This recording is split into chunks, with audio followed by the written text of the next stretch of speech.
I think the Parlor thing is fascinating. Yeah. And if you look back, I think it was even our last episode, I was saying, hey, we got a free market and you've got competitors like Parlor. And the more they push Trump, the more they're making a conservative market. And if there was one thing I really didn't even see coming, I thought they would remove certain individuals from platforms under the basis of, hey, they're going to get together, they're going to cause violence. I did not see them taking down entire platforms. This is a game changer. And to give the full picture of just how much of a game changer this is. So a year ago, it was conceivable a program like this could get pulled down from YouTube. And YouTube, it's a platform where there we can make money. We're not able to monetize. That sucks, right? We could get pulled down at any moment. That sucks too. Now you got to start wondering, hey, are they going to take down Gas Digital? Like the same as you could just be taken down because you're on their platform. Now, apparently, I don't know the infrastructure of the web, but apparently the entire web is basically a publishing platform where you're at their mercy. Yeah. It's not just your YouTube channel. It's even if you've got your own website, your own everything, it's up to them whether or not they want to let you be on the internet. That's crazy talk. Yeah, no, absolutely. This is, I got to say, and I want to almost choose my words carefully here when I say this.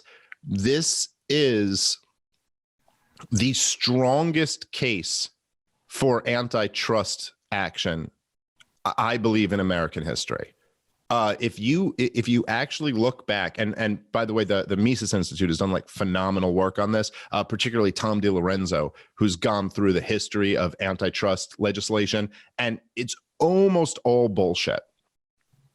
Almost all of it is the idea of free market monopolies or anything like that, or these companies colluding together. It basically is never the way they tell you it was. If you actually go back and look at the details, and one of the things Tom DiLorenzo does, which is really incredible, is that he's like, well, you can find all of this information, so let's go back and look at it. And the truth is that almost every time there's these companies that they're claiming were monopolies or monopolistic or any of that shit, whether it's Standard Oil or the American Tobacco Company, or like go through any of them, and you look at them and they go, well, yeah, I mean, Standard Oil. And I don't have all the numbers right in front of me right now, but Standard Oil, like, I think they started in like the 1860s, 1870s or something like that. And then like by the 1890s, they've got like 90-something% of the market. But it's a market that they basically created, like oil refining.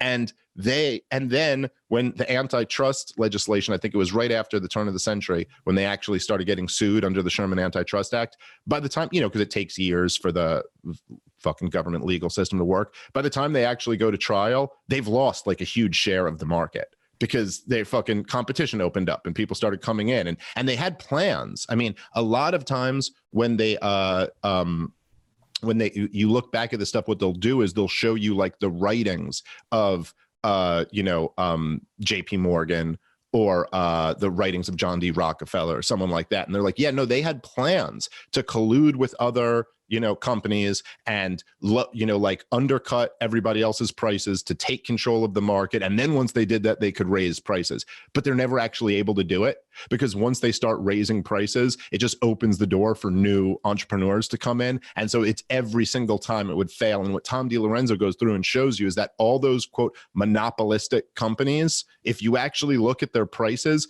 they were all undercutting all of their competitors. So the idea that someone becomes a monopoly then drives up all of their prices, this was always an academic exercise, never really happened in the market. The market was always able to account for it. And the truth is that market competition is always what effectively broke up monopolies, not government action.